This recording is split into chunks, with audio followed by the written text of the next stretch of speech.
आइए बच्चों, आज हम सीखेंगे कि परीक्षा में किस तरह से अच्छे अंक प्राप्त किए जा सकते हैं।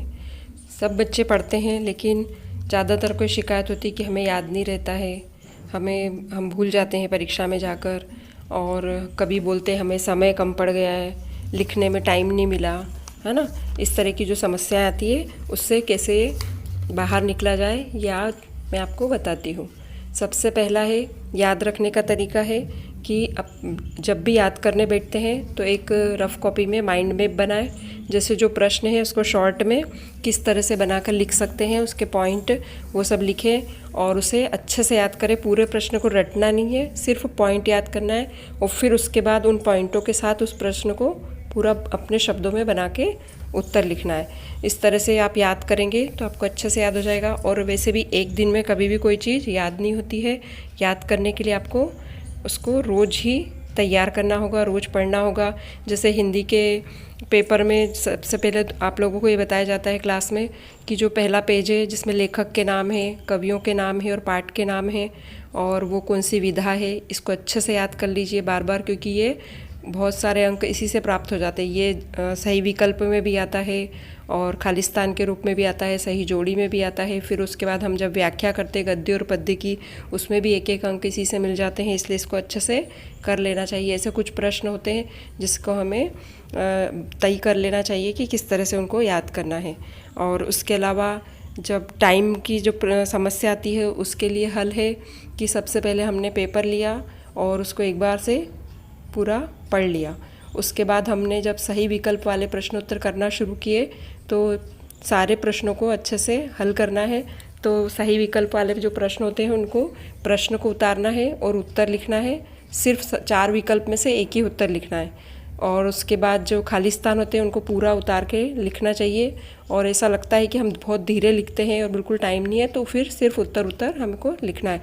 लेकिन उत्तर लिखने के लिए प्रश्न नंबर सही होना चाहिए और उसी के सामने हमको उत्तर देना है। नहीं तो अगर ऊपर नीचे करोगे तो टीचर उसको गलत कर देंगे, क्योंकि जब आपका प्रश्न ही नहीं है तो वो सीधा सीधा राइट करेंगे उसको, है ना। तो प्रश्न नंबर सही होना जरूरी है ऐसे में। और प्रश्न लिखा हो तो ऊपर नीचे भी अगर हो जाता है तो कोई दिक्कत नहीं है। वैसे सब चीज़ क्रम से ही करनी चाहिए, सारे प्रश्नों को क्रम से ही हल करना चाहिए। तो जांचने वाले को बहुत अच्छे से जांचने में मन लगता है और उसको कोई परेशानी भी नहीं होती कि कौन से नंबर का प्रश्न है। बार बार बीच बीच में 4 अंक वाला कर दिया, फिर 5 अंक वाला कर दिया, फिर 3 अंक वाला कर दिया, ऐसे उल्टा सीधा हल नहीं करना चाहिए। पेपर बिल्कुल क्रम से करेंगे तो बहुत अच्छे नंबर आएंगे। और जो अथवा में प्रश्न दिए हैं उनको कभी भी दोनों प्रश्नों को नहीं लिखना है और अथवा भी नहीं लिखना है। प्रश्न नंबर 4 है और उसमें 2 प्रश्न दिए हैं जैसे अथवा वाले, तो ऊपर वाला कर ले या नीचे वाला, प्रश्न 4 ही लिखा जाएगा। प्रश्न 4 का उत्तर लिखा है सिर्फ, उसमें कोई ज़रूरत नहीं आपको अथवा बताने की। और उसमें से दोनों में से एक ही करना है, 2 करने का प्रयास भी नहीं करना है। जो अच्छे से याद है वो वाला प्रश्न को हमको करना है। और दूसरी बात यह है कि जो प्रश्न नहीं आता उसको देख के घबराना नहीं है। जैसे एक प्रश्न नहीं आ रहा है, उसी को देख के सोच रहे, अड़ोस पड़ोस में पूछ रहे हैं, बातें कर रहे हैं, टीचर भी डांट रहे हैं, समय भी बर्बाद हो रहा है। सिर्फ 3 घंटे मिलते हैं आपको, उसको बहुत अच्छे से जो जो आता है वो पूरा अच्छे से लिखना चाहिए। दूर झाँक करके अपना समय गंवाना नहीं चाहिए, बहुत महत्वपूर्ण होता है परीक्षा के 3 घंटे। तो उसमें अच्छे से आपको लिखना है और पूरे नंबर से एक के बाद एक प्रश्न हल करते जाना है। जो नहीं आए उसको अंदाज देख लो कि कितने 2 नंबर का है, 1 नंबर का है, कितने नंबर का है, उसको हमको कितना बड़ा लिखना, उतनी जगह हम छोड़ के आगे का प्रश्न कर सकते हैं। और बीच बीच में खाली पेज नहीं छोड़ना चाहिए, एक लाइन छोड़ छोड़ के नहीं लिखना चाहिए। साफ़ सुथरा बिल्कुल अच्छे से व्यवस्थित लिखना चाहिए। और अगर प्रश्न नंबर सही डले हैं, बहुत अच्छे से साफ काम किया है, तो टीचर को जाँचने में भी बहुत अच्छा लगता है और उनको मतलब बहुत प्रसन्नता होती कॉपी देख के कि कितना अच्छा लिखा है बच्चे ने। और दूसरी बात यह है कि जो 1 या 2 नंबर के प्रश्न हैं उनको उतना ही बड़ा लिखो। अगर उनको बड़ा चढ़ा के भी लिखोगे तो 1 और 2 नंबर ही मिलेंगे। जितना पूछा है उतना ही जवाब दो, ज़बरदस्ती बहुत ज़्यादा नहीं लिखना चाहिए। जो निबंधात्मक उत्तर होते हैं, जो बड़े उत्तर होते हैं, 4 अंक के उत्तर है सबसे बड़े अभी फ़िलहाल, तो उसको बहुत अच्छे से बढ़ा के लिखना है आपको, उसको ज़्यादा से ज़्यादा लिखना है। लेकिन जो छोटे छोटे प्रश्नोत्तर है उनको बहुत छोटा छोटा ही लिखना है, उसमें समय ख़राब नहीं करना है। और जो नहीं आया उसको छोड़ के आगे बढ़ना है। और इस सब के लिए हमें घर में जो सैम्पल पेपर होते हैं हमारे पास, और या फिर हम बनवा सकते हैं या हम खुद बना सकते हैं, तो उस सैम्पल पेपर को बार बार रफ कॉपी में हल करना चाहिए। तो आपको ये भी पता चलेगा कि आपको इतना लिखने में कितना समय लग रहा है। ऐसे आप अपना टाइम का मैनेज कर सकते हैं और टाइम मैनेजमेंट से परीक्षा में कोई प्रश्न छूटेगा भी नहीं और सभी प्रश्नों को आप अच्छे से हल कर लेंगे और कोई परेशानी भी नहीं होगी आपको।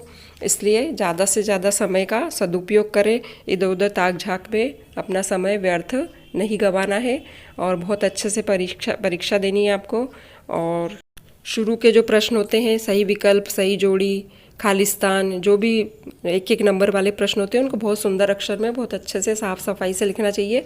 फिर धीरे धीरे जब आपको जल्दी होने लगती है और निबंध तक पहुंचते हैं तो आप अपने जल्दी जल्दी वाले अक्षर में भी लिख सकते हैं।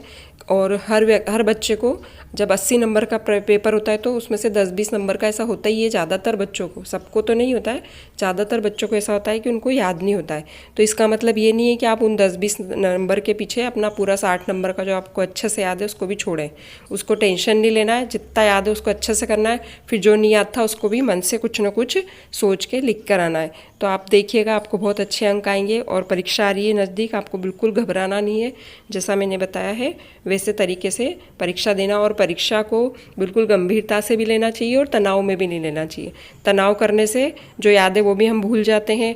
और अभी जब लापरवाही करोगे कि पढ़ नहीं रहे हैं, सिर्फ अपना टीवी मोबाइल देख रहे हैं, खेल रहे हैं, तो बाद में इसकी दिक्कत भी आएगी आपको कि आप परीक्षा देने जाओगे तो आपको कुछ भी आएगा नहीं और फिर बाद में फेल हो जाओगे तो पछताना पड़ेगा। इसके लिए अच्छे से पढ़ाई करो। पास होने के लिए आपको बहुत बहुत शुभकामनाएं। धन्यवाद।